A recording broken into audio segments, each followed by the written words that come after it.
athletics glasses for all those nerds out there. But Thomas Bryant's jockstrap, get him out of here! How does that not indicate to you, like, hey, sometimes, like, these prospects are awesome? Donald, get back! They snatched that chain, boy. Get back! What's all gonna do about it? Popeye snatched that chain. Get back! We want that snack wrap. They got 3 flavors. Y'all got 1. Get back! Hey everybody, welcome into the Big Factor here on the Big Play Sports Network, presented by FanDuel. I'm Ryan Tyler. He's Jack O'Rourke. He's Nick Padone. He's Rob Watson. Today is a kind of beautiful Thursday, August 21st, 2025. Fellas, how are we doing today? Nick, I'll start with you because you're in your bat cave. Dude, I haven't been in the bat cave in a very long time. This feels weird. I miss you boys. I had some meetings this morning, so I just didn't feel like going into the office, and then I've got some meetings right after this, so I just figured it would be easier to hunker down at the HQ today, but I miss you guys. Well, speaking of superheroes, Batcave, Jack, you posted the Fantastic Four picture when we went live saying the fellas. Now we got to talk. Who's who in the Fantastic Four? Yeah, I just saw the movie last night for the first time. Not really a superhero person. How was it, real quick? What? Oh, How it was a spectacular movie. Big fan. I think I'll have to go see the next movie that comes along in the series when that comes out. But yeah, I mean, that got me thinking. We're like the Fantastic Four, kind of, so we got to do some comparisons, right? Yeah, I would love that. All right, let's start. Invisible Woman would be. You want to count it down? Yeah. Okay. 3, 2, 1. Nick. Why? I don't know anything about. I don't know anything about this, by the way. No, we colluded before, and we colluded before, and we're all going to say Nick's Invisible Woman. No, I think. Well, Jack, I haven't seen. I know of Fantastic Four, of course. I know the characters. Who do you think's who? After watching last night, I would say Nick is Mr. Fantastic is where I would go on that, because I think he's calculated. No, I think he's calculated. You got like the who's the actor who plays him, the Mandalorian? Pedro Pascal. Yeah, like he's like the calculated like leader of the bunch. You know, Rob, you're the Thing. I just think like I don't know why that plays in so well, but I think you like it's clobbering time. You're just ready to go. You know, can I get an it's clobbering time from you? It's clobbering time. Yeah, see, that's the thing. He's always flexing off camera. Yeah, he is always flexing off camera, so it fits in perfect. Off camera doing lat spreads. Ryan, I don't know the name of the Torch guy. What's his name? The Human Torch. Johnny Flame, I think. The Human Johnny Torch. Flame, the Human Torch. I would go with you because Johnny I think Storm. as a producer, you play like Johnny Storm, yeah, that's it. You play like an underrated role as a producer, and people don't always see the little things that go into what makes the whole show go. So you're coming in on the side, you got the funny comments, but not everyone notices the full extent of what you're doing at all times. That leaves one person left. I think I would go with Invisible Woman for myself, maybe then. Okay. I think she's a peacemaker, a little diplomatic, so I think that's fair for myself. And then Joey Pfaff is our Franklin. So good preface for anyone who doesn't know superheroes. Who's Franklin? Franklin is the child of Mr. Fantastic and Invisible Woman, who is like the future demigod of the overall industry and landscape. So like this is Joey Pfaff will be the next big thing one day. He's like an unbeatable, omnipotent demigod. Pre-show, Jack said he's not a big superhero guy. If any of his descriptions of any of those characters made you angry, do not get mad at him. He said he enjoyed the movie. Just let him, he interpreted it how he did. Let him enjoy his films. Thank you. Thank you for that PSA. I'm glad we got that situated. Okay. Was that fair for what I know? It was good for some. Some were kind of a little off for the characters, but only like people that like really into. Who's the Silver Surfer and who's Galactus? Oh, I mean, that'll have to be. Let's wait for the break on that. We'll have to wait. Can't say that on air. Yeah, we can't do crazy. All right, sometimes you just gotta throw that puppy out the door. What do you say we talk a little bit sports, fellas? We'll start with the Cleveland Browns, per usual. News came out this morning as I was recording with Matt Fontana. The Matt Fontana Show comes out at 8 p.m. tonight. Diana Rossini reports that the Browns are making calls on a running back. First thing that comes to my mind is, oh no. What does that say about Quinshon Judkins? We know he's not signed. He does not have a deal yet. That makes me worried that the Browns are indicating, well, they're not sure they're going to get this thing done, or at least they're not going to get this thing done soon, or they're embracing for a suspension from the NFL. Nick, we'll start with you in the Batcave. Your first thoughts when you saw this news. I could be dead wrong. I have been before. I will be in the future. I can't see them trading anything of substance for any of the running backs that we know that are on the market. I mean, you've got guys like Brian Robinson, we talked about him. Breece Hall, we've haven't talked about him, but that would be an intriguing option. I don't think you're even trading a mid-round pick for one of these guys. Right. The Browns are dug in, and Quinshon Judkins dug in, right? That's what we know to be true. Quinshon and his representation want that fully guaranteed deal. The pick before him got the fully guaranteed deal. The pick behind him got the fully guaranteed deal. And the Browns just brought in Isaiah Bond and gave him a 3-year fully guaranteed contract, albeit a lot less money than what Quinshon is slotted to get as the 36th overall selection in the NFL draft. I could eat these words maybe in a sheer short couple of hours, but I don't think that they will trade for a running back of notability. Maybe they'll wait until roster cutdown day on Tuesday next week and see if they could claim a guy. Remember, they're number 2 in the waiver order priority, so they could claim multiple players. I don't think it means great things for Quinshon Judkins. I think that young man's got to get on the field. He's missing valuable snaps during his rookie offseason.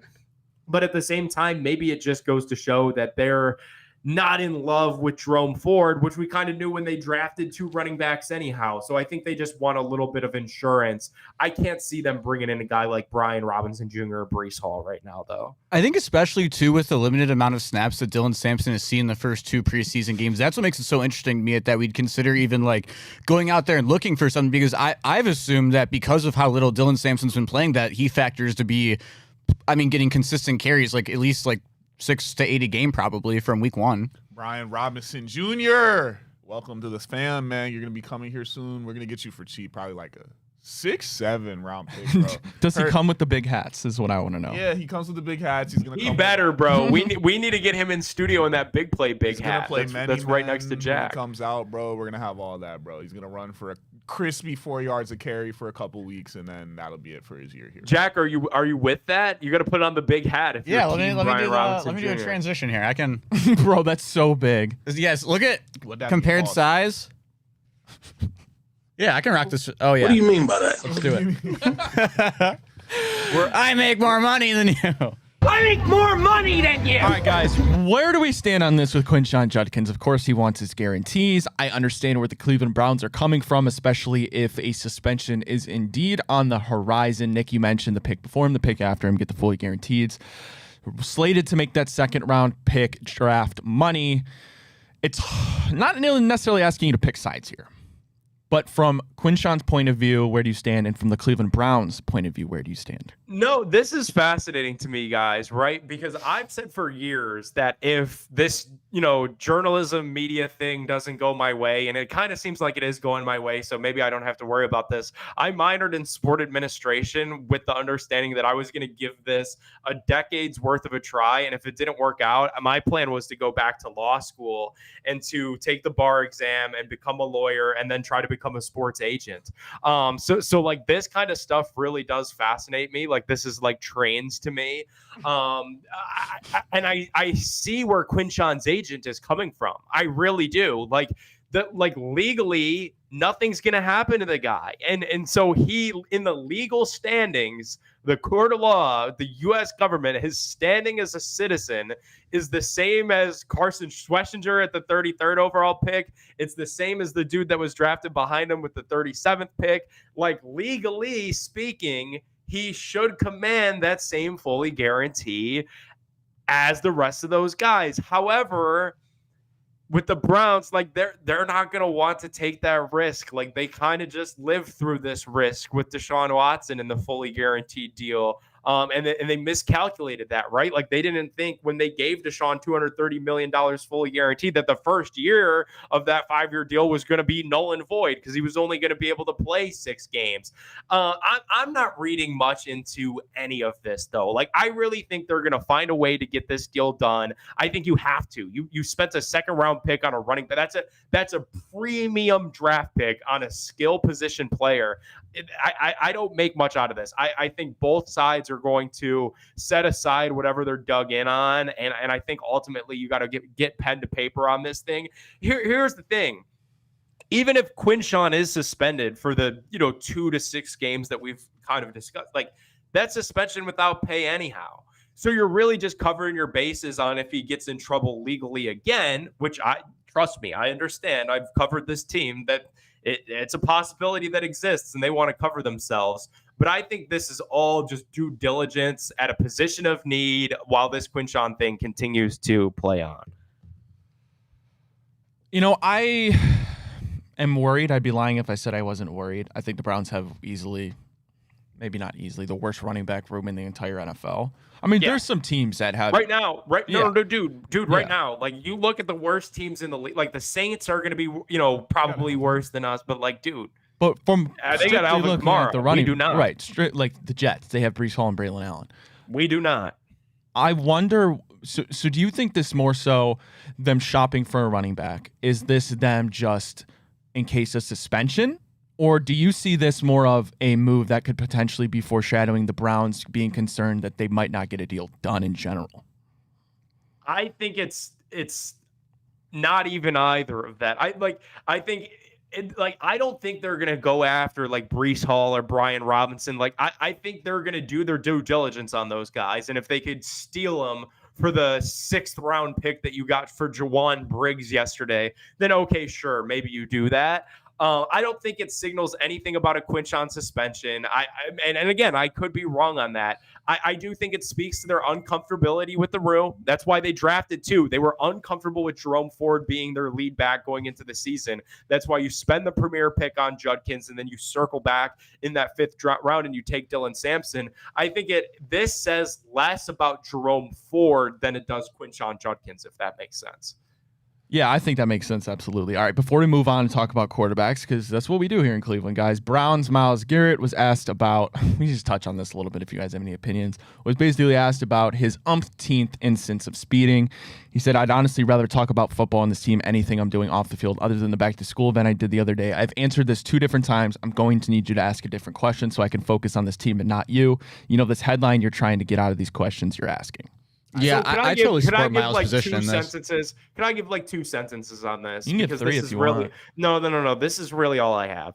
He had an opportunity to put this story to bed, and he didn't take it. Had you gone up there and just give the PR canned response of, yup, that's on me. I'm taking accountability. I got to watch my speed. I understand that's tremendously dangerous, and I'm moving on to become a better person.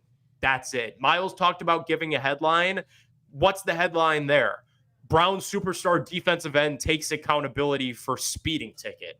I don't think that's really making the news. But what's making the news is Myles Garrett ducks question about speeding ticket, about the 8th speeding ticket 2 short years removed from a car accident that could have ended his life. So he had the opportunity to put this to bed and he didn't take it. And that's why I'm frustrated about this. I'm over talking about it completely. I agree with everything he said. Let's just move on and talk about football. It's whatever. Jack. Yeah, I mean, I'm not going to beat a dead horse on it, but I see where he's coming from. He's a football player. He doesn't have to answer about legal issues. So I see where he's coming from. But yeah, Nick's right. If you don't want it to be asked again, if you give one simple answer, you probably can remove that. All right, one more. Like nobody cares. If he went up there and said, yeah, guys, that's on me. We're not even talking about this today. No. One more preseason game for our Cleveland Browns. Kenny Pickett will not be playing in the preseason finale, which they call the dress rehearsal for one more anticipated regular season opener. We'll talk about that when we get back right here on The Big Factor.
Hey, everybody, welcome back into the Big Factor here on the Big Play Sports Network, presented by FanDuel. I'm Ryan Tyler. He's Jack O'Rourke. He's Nick Pannone. He's Rob Watson. Before we continue talking about our Cleveland Browns, got to tell you about our friends at Fairway Ford, Ohio. Fairway Ford is the biggest Ford truck dealership in the entire state.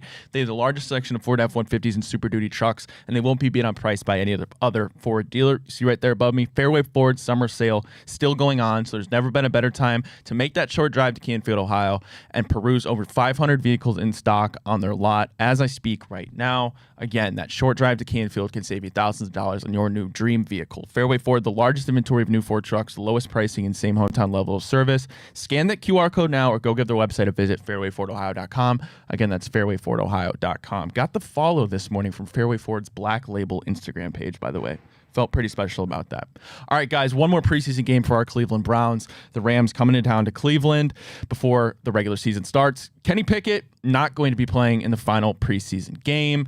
I'm assuming we do know Joe Flacco is going to be playing. I'm assuming we will see Dylan Gabriel and Shedeur Sanders as well, but no Kenny Pickett. Now my question is, what does this mean, if anything, for one Kenny Pickett and his tenure here in Cleveland? He's got to be done, right? Should be. Anyone? I don't know. You tell me. I don't know. Yeah, Jack, you tell me. I mean, he's got to be done, but he's still on the roster. What are you gonna do? Cut him? There ain't nobody. There's nobody traded for him. Albert Breer pretty much came out in plain English yesterday and said there's literally no trade market for Kenny Pickett. That was the case before the injury. So if that was the case before the injury, what do you think it is after the injury? I don't know what they do with the guy. I really don't. Maybe you put him on the IR and you just rule him out for the first 4 weeks, let that hamstring get 100% healthy, and then you pretty much know that Flacco's got 4 weeks. I don't know. I mean, I feel like maybe they'd still keep him just if they weren't confident in putting Dylan Gabriel or Shedeur Sanders out there in week 1 or week 2 if, God forbid, something happened to Joe Flacco and he went down. Like, that'd be the only reason he stays on the roster, right? But the thing with that is, though, and we talked about this a little bit yesterday, is if you're 2, 3, 4, whatever you want to name it, 6, 7 games into the season and you don't have a winning record and your season looks like it's in the gutter, what's the point of throwing in Kenny Pickett? At that point, throw in the rookie and see what you have, right? This is getting incredibly stupid to me. We got a guy. That's all we have to talk about, bro. A guy with no plan, with no trade market. No one wants him. Just put him on the practice squad. But if he someone has comes aura. gets him, come get him, bro. Like, if we need a quarterback to throw in so bad, 4 is about to be healthy here enough soon. So if you don't want to play the rookies, there you go. Throw bro in the game. No. Because it's now we don't want to ruin the rookies' confidence. We got someone we can throw out there to eat up a couple games at some point here soon. So let him play. Why not? But Kenny Pickett, there's nothing, bro. You came here to prove something. You've got an incomplete grade. We've seen nothing from you but a couple throws in 7-on-7. I'm sorry you got hurt. It's part of the game. It happened at the worst time, bro. I'm done with it. I'm done. Rob went to Kennywood for 1 day and had the worst he didn't even trip get a of day his pass. life. I don't even know if you put the ticket He got in. food poisoning at Like, Kennywood. we're acting like it's like this super valuable piece we got to get. Nobody wants the guy. Just put him on the practice squad since we need this extra quarterback so bad. One day it makes no sense to have 4. Then the next day it's like, oh, well, we can't get rid of him, blah, blah, blah. We traded 6 DTR and a 6 for him or whatever we did, bro. Like, I don't. Ryan, Rob went into Kennywood and he went out and he got his hand stamped because the person at the gate was like, hey, like, if you want to come back in, we'll just stamp your hand. And he got his hand stamped and then he immediately went to the bathroom and washed it off because he does not want back in. Rob, You might have just flipped the bird at the person and kept walking. Rob, I don't even know if you got it stamped. What is the dilemma? I ask you this every day. The Cleveland Browns secret quarterback sauce. Are you hungry? No, bro. Like, what is the problem? I don't get it. You see how we go back and forth and we're on each side. Like, it's like, what are we going to do? Like, are we sure we want to let him go? Nobody wants the guy. That tells us everything we need to know. Who want me? There's no market. No, nobody. Rob, 100%. It's so simple. Well, it just comes down to how they're going to like baby and they're even going to baby and toddler Dylan Gabriel to some extent before he goes in a game. Like 4 because you already paid him. Yeah, no, that's what's going to have to happen, bro. Or just keep playing Flacco. It's so simple to me. If something happens to Joe Flacco, you say, F it, we ball, and put Shedeur Sanders on the field. I'm Which done is with what I've this. been But dude, they might say after we ball and put 4 in. Play the rookies. I don't care. Play them. So what if they get roughed up a little bit? It was going to happen anyway. Joe Flacco 1, Shedeur Sanders 2. I'm with it. Well, they don't want Shedeur Sanders to like die against the Lions. So then put in 4 or put in Dylan. I'm sick of the that's fair. excuses. You got to play in the NFL at some point, bro. Whether we put him in week 4 or week 12, it's going to be the same thing, bro. And by if week Shedeur 12, they're going to be sucks- more warmed up. if Shedeur sucks and they put him out there, okay. Then it doesn't matter even more. The Trolls will have their day. You cut him, he's a 5th-round pick, and you're right back to the well in the 2026 NFL draft with all of these quarterbacks that are highly touted. And it's going to be a race to the bottom anyway, because you're going to need to draft somebody. It's that simple to me. Start the season with Joe Flacco, and heaven forbid something happens to him. Put Sanders on. These dudes aren't big He's the investments. only guy that could become a franchise QB on this entire roster. They're acting like it's all over, like we're set back. It's a 3rd and a 5th round pick. What are we babying them so bad for? If they have to play, they have to play. If they do bad, they do bad. We swing again next year. That's where we're at. They cut Richard LeCount after like 11 games. Forgot about that guy. That's an interesting topic of discussion is investment. I mean, we know Andrew Berry loves to hold on to his draft picks as long as possible. And when they develop, until it's absolutely 100% crystal clear that they're not going to be an NFL player. Now, we talked about the Deshaun Watson thing. Who knows who call that was? But, I mean, we were calling for it. It was the term I'm looking for. You knew regardless it was never going to work out, but because you looked at the investment, you continue to throw them out on the field. I agree with you. It's a 3rd-round pick and a 5th-round pick. Who cares? Nobody's going to notice in a year if they're not on your team anymore. And like, I'm excited to get into first I want to get through the damn season, but then we can get to talking about Gary Nussmeier, Cade Klubnik, Lenore Sellers, Drew Aller, who Nick loves. But it's just like, I want to get through the season, and you need to give Shedeur a chance. And the question is there a big enough sample size where Shedeur can absolutely outright win the job and prevent the Cleveland Browns from drafting a quarterback in the 1st round? And the mindset of us saying we have to wait to play them is only going to make that more and more impossible to get a clear answer. That's all I'm saying. If we're going to get a clear answer, if we find out Joe's not it and Joe, no magic left in the tank, all rookies, play them. They get hurt, it's football. It's a tough game. If you get hit, riddle me this on the Kenny Pickett thing. He's the most odd man out I've ever seen in my life. I don't get it. Castaway. There is no defense. Everything you have, there's another option that's much simpler, bro. Like, dude, I get awful. That I truly get, and I respect and I understand that Kevin Stefanski likes his game. They think that he could model this offense really well. I respect all of that. But say that North Star happens. Say Pickett gets on the field, he has this reclamation year, he balls out.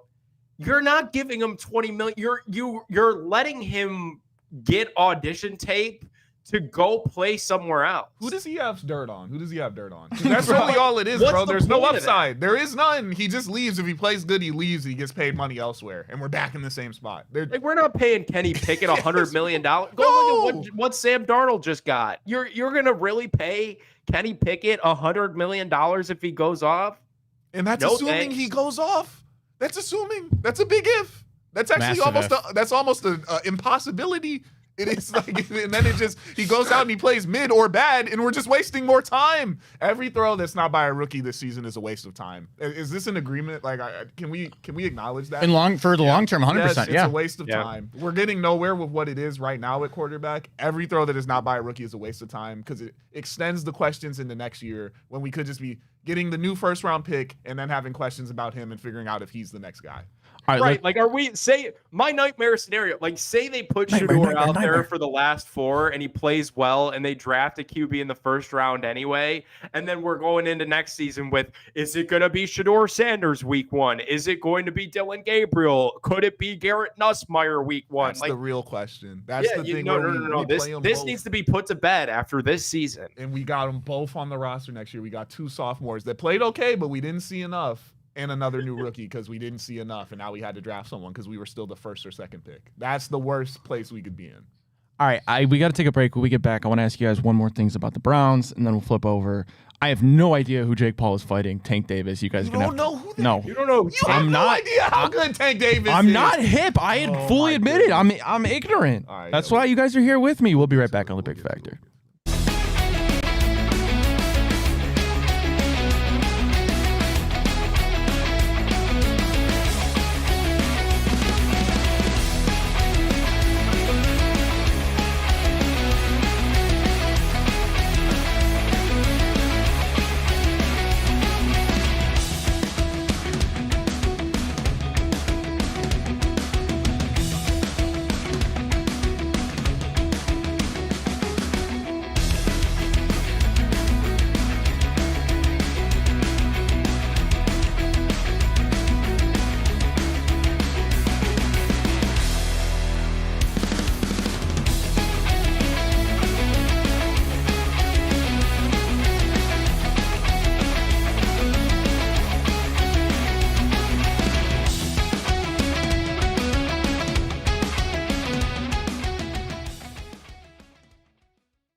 Hey, everybody, welcome back to The Big Factor here on the Big Play Sports Network presented by FanDuel. I'm Ryan Tyler. He's Jack O'Rourke with the big hat. He's Nick Pannone in the Batcave. He's Rob Watson. Got to tell you about our friends at Garage Beer. Garage Beer comes in just 2 flavors, Classic Light Lager, as well as that Classic Lime. No frills, no bitterness, no IPAs. It's just beer the way you want beer to taste, and that's, of course, beer-flavored beer. Scan that QR code now or go give their website a visit, drinkgaragebeer.com, to find local retailers who sell garage beer near you. One more time for the people in the back, drinkgaragebeer.com. All right, guys, before we move on, I want to ask you one more question about the Browns. We've had this debate. Rob, I agree to a degree, that rhymed unintentionally, that every snap that isn't a rookie quarterback is a waste of time. Now, I understand not wanting to start a rookie out the gates, especially a 3rd and a 5th rounder. And the message it sends to the players, you want to give them a chance to actually win and exceed expectations. But there does become a point where it becomes all moot. When you're 0-3, you're 0-4. What's the point of keeping Joe Flacco? Now, the whole question is in the mindset of Kevin Stefanski. Now, you can have Jimmy Haslam telling you on the side in private that your job is safe and secure. You can be telling Andrew Berry that this year we understand we're in a bit of a bind still because of the Deshaun Watson thing. We don't have our quarterback of the future possibly. This year could be a wash.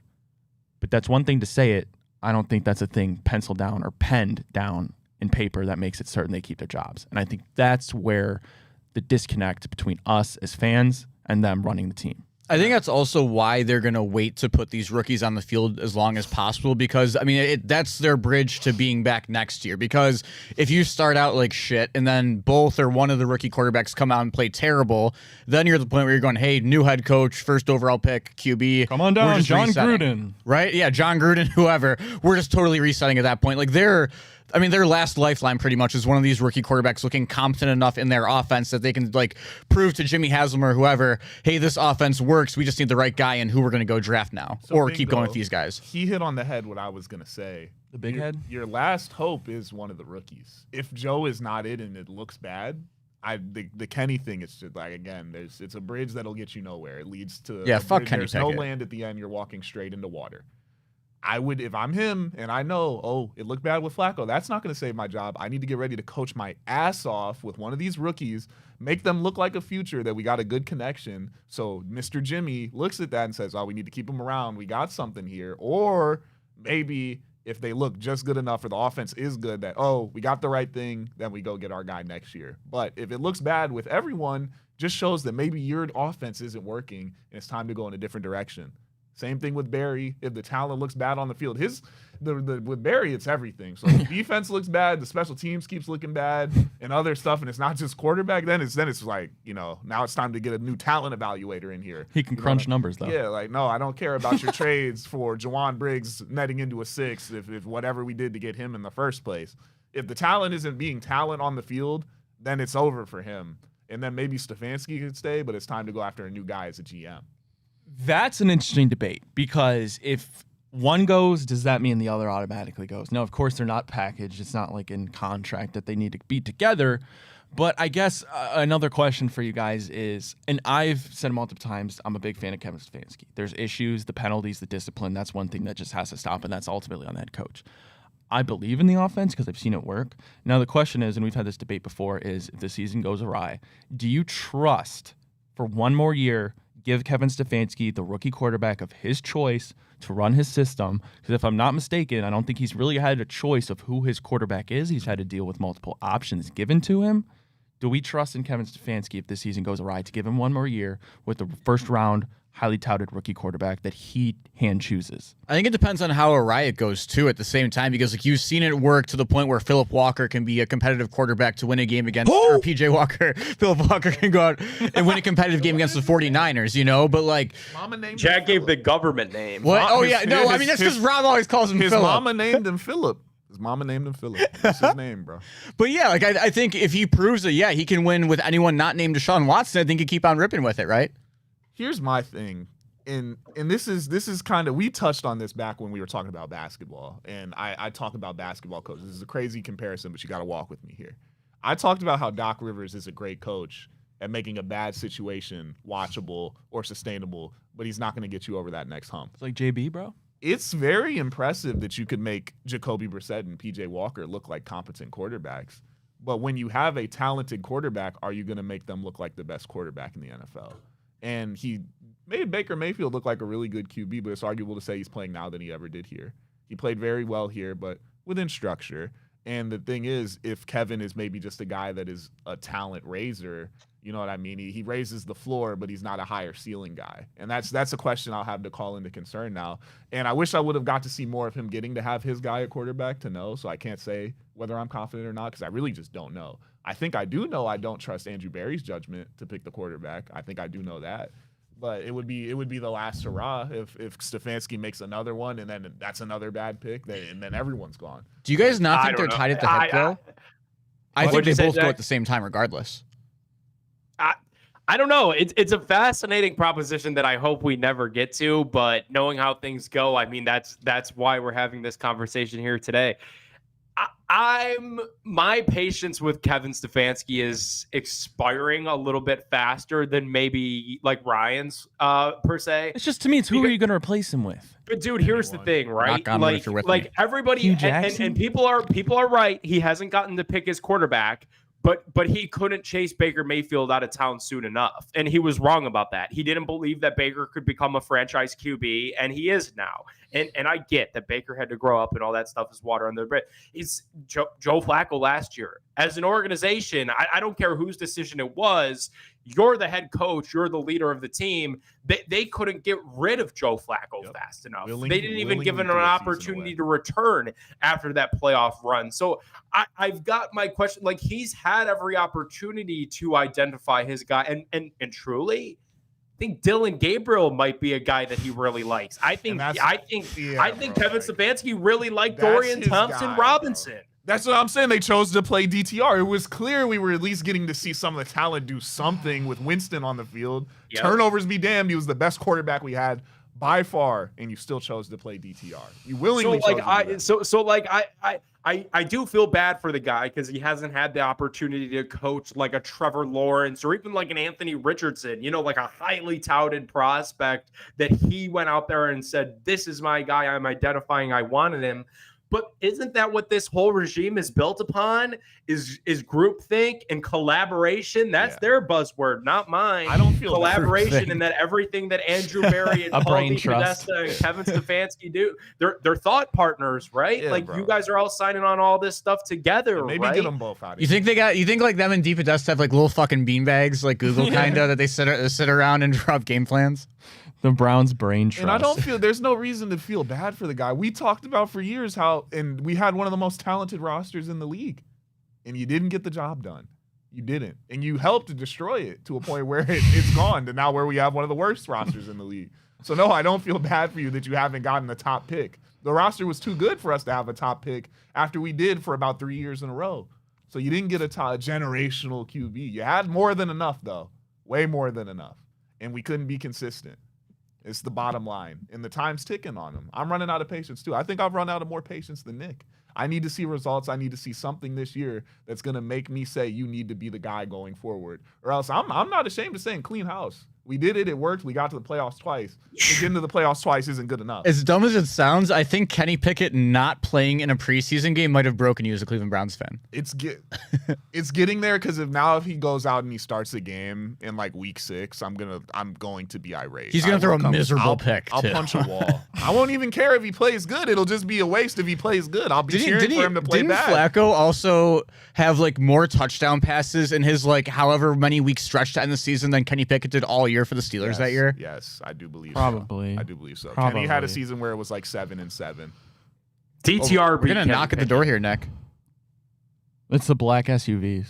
Uh-oh. They All right. talked about Kenny too much. Sorry, Andrew. Let's take a break. When we get back, guys, enough Browns for today. Flipping over, Jake Paul versus Tank Davis. You're going to have to explain to me who that fella is. And Parker Messick's debut, but the Guardians do lose. We'll talk about that when we get back right here on The Big Factor.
Hey, everybody, welcome back to the Big Factor and the Big Play Sports Network presented by FanDuel. I'm Ryan Tyler. He's Jack O'Rourke. He's Nick Padone. He's Rob Watson. Guys, I say this every day right around this time. The fact that it's already August 21st, so Nick, that means we are a day closer to the 2025 Great Geauga County Fair. Guys, we are a week away from the Geauga County Fair. That's why I stayed home today. I got to rest up. I got to get my rest in before the Great Geauga County Fair gets started next Thursday, August 28th through Labor Day weekend. It is going to be a blast. Get your tickets. Come hang out with us. GeaugaFair.com. Thousands of animals, all the fried food that you could think of, tractor pulls, demolition derbies, horse shows, live bands, music. Going to be the fun of the summer. Get your tickets now, GeaugaFair.com. Mama Padone already got tickets for the fam. She's going. I'm going. GeaugaFair.com. All right, guys, I apologize in advance for this, but Tank Davis? Who? Tell me. I can't believe insane. that, bro. That's a That's world insane. champion that you're can't talking say about. Who. You can't. That's utterly ridiculous. Oh, let me say it louder then. Who? That's insane, bro. Well, Yeah, okay. that's Floor's crazy. yours. Tell me about him. All right. So here's the thing with this fight, right? Jake Paul announced yesterday that he's fighting Tank Davis on Netflix. For all the people that say, hey, Jake, fight a real boxer. You want to be world champion, you got to fight an actual boxer your age. Tank Davis fits the bill. Tank Davis is the world champion. But then you read a little bit further. Tank Davis is the world champion at 130 pounds. Yes, Tank Davis is 5'5", 130, 30-0-1, 28 KOs, 30 wins. Amazing boxer. However, I think Jake Paul outweighs him by about 60 pounds. 70. 70? Jake's last fight was at 200. 70, Yeah, he's like 7 inches taller than him. 6-7 inches. Tank Davis is a power boxer, but I don't know how much power he's gonna have on Jake Paul. So it's gonna be an attraction. It's gonna be an exhibition. I don't Will you really- watch, Rob, as a fan, because like I'm a Tank Davis fan, you're a Tank Davis fan. I've traditionally been a big fan of these Jake Paul fights because I take them for what they're worth. You know, it's entertainment. attraction. Are you gonna watch this? Spectacle. I'm gonna watch for sure. I heard someone liken it to when Floyd fought Logan, but I don't think it's the same at all. I mean, in terms of like height mismatch, but Jake's a way more trained boxer than Logan was. I mean, Tank isn't as good as Floyd, though he's an amazing boxer. But Tank's in his prime. He is. Floyd was already done. He is, and he's going to swing for the fences. So I don't know. Maybe they have an agreement where they're not trying to knock each other out. Because, I mean, this is probably going to be Tank's biggest payday. That's what we're not talking about, is that this is going to be an amazing payday for a guy that's one of the best boxers in the world, doesn't have a loss on his record. But he's going to make more money doing this than he could have fighting any other top lightweight that he could have fought in the world, which is insane to think. But I'm intrigued. I want to see what's going to happen. I'm intrigued. I think these kind of, I mean, this isn't quite a celebrity boxing match. I mean, I know it's not going to be sanctioned, but it is two real, actual boxers. But whenever these kind of things come up, it does make you think, like, how does that disparity come across in, like, the weight being that much of a difference? You know, like, because that's a real thing you see in these celebrity matches sometimes, guys. Hey, is this along the lines of, and I know this is completely different, in terms of size, Rob versus Jack? Kinda. I mean, I guess, but Tank Davis has a 93% knockout rate. Like this, Right. What's yours? You think shit ain't sweet over here? I would. Oh my god. To be serious, Gervonta Davis is a very. He does think that shit's sweet. Yeah. Keep talking. He's a very dangerous man. Okay, so this is a risk for Jake, because now if you go out and you get knocked out by him, like, it's going to be damaging to you trying to be a serious boxer in your weight class. You're not supposed to get touched. Like he's got like a 6'4" wingspan, and I think that Tank's reach is like somewhere in the 5s because he's 5'5". So he shouldn't even be able to get in close and get in on Jake. So it's gonna be, you're gonna want to watch to see how it goes. It may be a thing where they're both just kind of fighting for a payday. But if Tank is taking it serious, Jake could be in trouble if he's landing a hit at the right place, because this dude has real power. And on the inverse, like, Jake Paul's a guy that has a lot of power, and he's gonna go into this fight probably 60 pounds heavier than Tank Davis. So Tank has to be careful too. I get that he's never lost and he's a more polished boxer, but you don't want to go down to a YouTuber. But Nick, it's a punch he'll have never taken. Like Tank will probably have never felt this power in an actual fight. because just off the sheer weight. So a body shot from Jake is going to feel like Tank's getting shot because he weighs 80 more pounds than him. Nick, I feel like you probably have the most boxing experience of any of the four of us. So I would like to ask you, if you're put in a similar position to Tank Davis, where you have to fight a guy who's 60, 70 pounds bigger than you, what's your game plan of attack for that? No comment. All right, guys, let's take a break. I don't really want to talk about the Guardians. I'll be honest with you, they lost again. Parker Messick. Unless you I can even put Parker Messick right now if you want, just for the Guards fans out there. He cooked a little bit. I will say that we talked about it yesterday on the show. The biggest thing I was looking forward to about Parker Messick was his changeup. His changeup was awesome, low and away to the right-handed hitters yesterday. He was throwing a ton of first pitch strikes. I believe 22 of his fastballs landed for a first pitch strike. So, like, that's the thing where people compare him a lot to Joey Cantillo in terms of the way he has like a loopy curveball and that changeup that he puts on the outside corner to right-handed hitters, but he throws way, way, way more first pitch strikes than Joey Cantillo and way, way, way harder. So hopefully he could kind of replace that spot, and then John Means will be back to take Slade's spot here in a week or so. All right, go Guards. Let's take a break. When we get back, let's try to make a little bit of money. My leg was the only one that hit yesterday in our FanDuel parlay of the day. We'll try to get our second one when we get back right here on The Big Factor.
Hey, everybody. Welcome back to The Big Factor and the Big Play Sports Network, presented by FanDuel. Wrapping up here, Ryan Tyler, Jack O'Rourke, Nick Padone, Rob Watson. Today is August 21st, which means we are just 5 days away from FanDuel's Futures Day. Nick, tell us all about it. On Tuesday, August 26th, it is FanDuel Futures Day, a new holiday for football fans. It's 24 hours of deals on all of your football season predictions. So take a flyer on the MVP race, crown your champion in August, or parlay your division winner dark horses. Mark your calendar, because this is your day for your hunches, your hot takes, your calls, and your odds. Visit the FanDuel app today and start planning your future bets now, because FanDuel Futures Day is one day only, August 26th. FanDuel, play your game. Must be 21 plus and present in select states. Gambling problem? Call 1-800-GAMBLER or visit FanDuel.com/RG. I'm so excited for next Tuesday, guys, to kind of reveal what I've been thinking in terms of MVP, championship winner for the Super Bowl, college football, some division winners. It's going to be a lot of fun. Jack, what do you say we take it away? It's time to go, fellas. We're back with the FanDuel lay of the day, coming in at plus 925 today. We got that 25% profit boost courtesy of the FanDuel Sportsbook app. We're starting out with the Nerfy in the Brewers and Cubs game. Rob looking to get back on the right track with that one. Shota on the mound, Quinn Priester on the mound for the Brewers. Dodgers money line. They won't lose 2 in a row to the Rockies, according to our guys. Then the battle of the Red Sox and Yankees, the best rivalry in baseball. Lucas Giolito taking the bump. Shove day for him and the Red Sox. Minnesota Lynx last up on the slate. Courtney Williams and the fellas going out there tonight against the Atlanta Dream, who just lost a close one. Brittany Griner's been balling out recently. Doesn't matter, because the Lynx are back in town. All right, once again, folks, Brewers and Cubs, minus 152. That's the Nerfy in that game. Dodgers coming in minus 197 for their money line. Red Sox money line plus 139. The underdog leg of the day. Minnesota Lynx money line minus 142. Ryan, wrap those all up into a bow.